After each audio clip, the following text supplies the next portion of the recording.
পঞ্চায়েত নির্বাচনের মনোনয়ন পর্ব শুরু হয়েছে।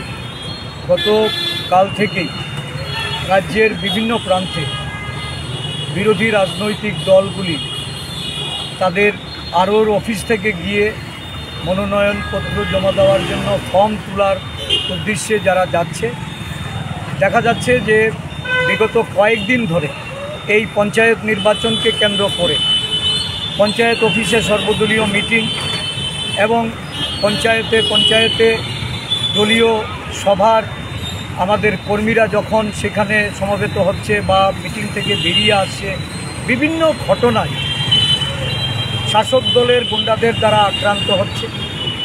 শাসক দলের ছত্রছায়ায় থেকে বিভিন্ন সমাজ বিরোধীরা বিরোধী দল কংগ্রেসের নেতৃত্বের উপর হামলে পড়ছে।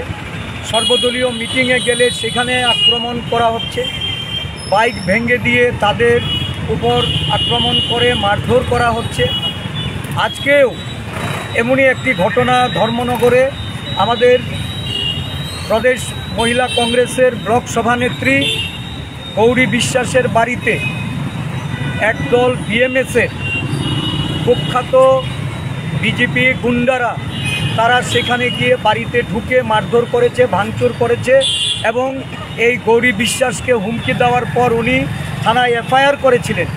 এফআইআর করার অপরাধে ওনার বাড়িতে আজকে গিয়ে হামলা হয়েছে, ভাঙচুর হয়েছে, ওনাকে শ্লীলতাহানি করা হয়েছে, ওনার স্বামীকে হুমকি দেওয়া হয়েছে এবং তাদেরকে খুন করার হুমকি পর্যন্ত দেওয়া হয়েছে। আজকে বিশালগড়ে আমাদের একটা দলীয় অফিস উদ্বোধনের জন্য আমাদের কর্মীরা যখন জড়ো হয়েছে তখন সেখানে হামলে পড়ে এই অফিসে ভাঙচুর করা হয়েছে। আমাদের দলীয় যুবকর্মী টিটু আহমেদের বাড়িতে আগুন ধরিয়ে দেওয়া হয়েছে। আমরা যখন বিজেপির উদ্দেশ্যে এখানে এসে প্রবেশ করছি তখনও আমার কাছে খবর বাড়িতে আগুন জ্বলছে। সেখানকার বিধায়ক উনি নেতৃত্ব দিয়ে এই ধরনের আক্রমণের ঘটনা উনি সেখানে সংগঠিত করেছেন এবং পুলিশকেও সেখানে কাজ করতে দেওয়া হচ্ছে না। পুলিশ সম্পূর্ণ নিষ্ক্রিয় হয়ে আছে এবং ওইখানে ফায়ার সার্ভিস ঢুকতে পারছে না। আমি জানালাম যে এসপির সঙ্গে আমি কথা বলেছি, উনি ছুটিতে ছিলেন, অ্যাডিশনাল এসপিকে জানিয়েছি, পুলিশ সেখানে গেছে, তারপরও ফায়ার সার্ভিস ঢুকতে পারছে না। একটা নারকীয় অবস্থা সারা রাজ্য জুড়ে। বামুটিয়া ব্লক, কল্যাণপুর ব্লক, ডুকলি ব্লক, সাতচান ব্লক, কেপানিয়া ব্লক, আমাদের ধর্মনগরের কালাছড়া ব্লক, আমাদের এই কমলপুরের সালেমা ব্লক, সর্বত্র একটা আতঙ্কের পরিবেশ বিরাজ করছে। বিভিন্ন ব্লক অফিসের সামনে একটা 100-200 জনের এই বিজেপি দলের আশ্রিত সমাজ বিরোধীরা তারা দল বেঁধে এই ব্লক অফিসগুলিতে মানে আরওর অফিসে গিয়ে যেন মনোনয়ন জমা না দিতে পারে তার জন্য তারা সেখানে বাধা সৃষ্টি করছে, মারধর করছে, হুমকি প্রদর্শন করছে।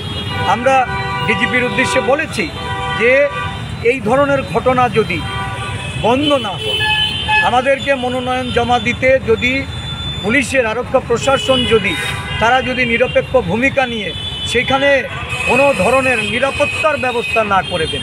আজকেও আমাদের এক প্রতিনিধি দল রাজ্য নির্বাচন কমিশনারকে উদ্ভূত রাজ্যের সমস্ত পরিস্থিতি সম্পর্কে ওনাকে ওয়াকিবহাল করে অবিলম্বে রাজ্য ডিজিপি সহ আরক্ষা প্রশাসনকে সজাগ করার জন্য, তাদের পদক্ষেপ গ্রহণ করার জন্য। এতগুলি ঘটনা এই রাজ্যে ঘটে গেলেও একটা ঘটনাও তো আরক্ষা প্রশাসনের তরফ থেকে কোনো অ্যাকশান নেওয়া হয়নি।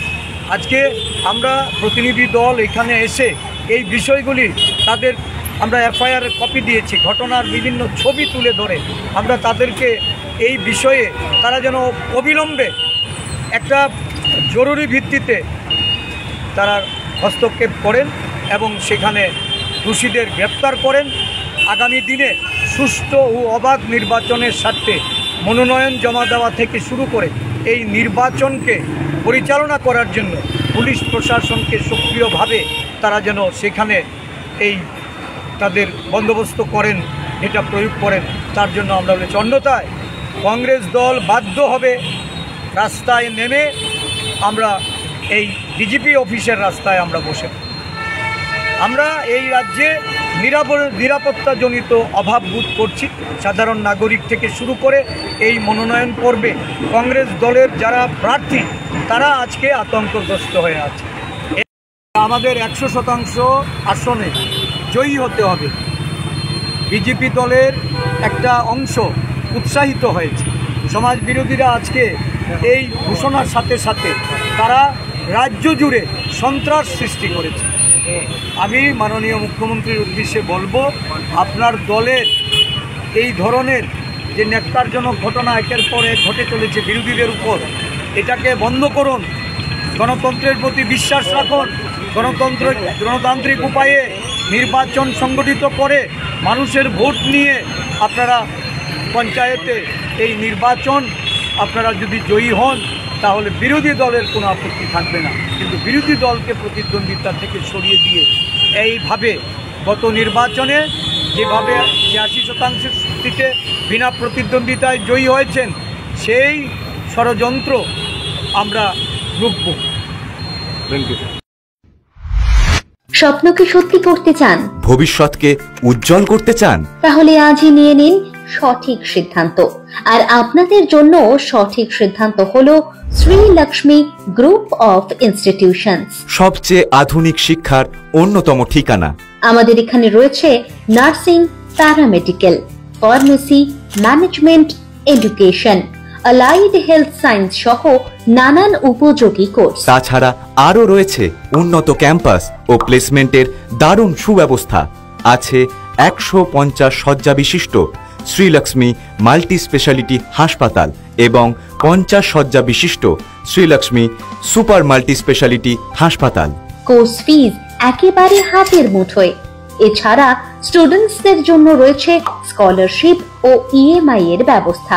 তাহলে দেরি না করে সিট বুকিং করতে আজই যোগাযোগ করুন আমাদের সাথে। Srilakshmi group of institutions. Mobile number 9066 776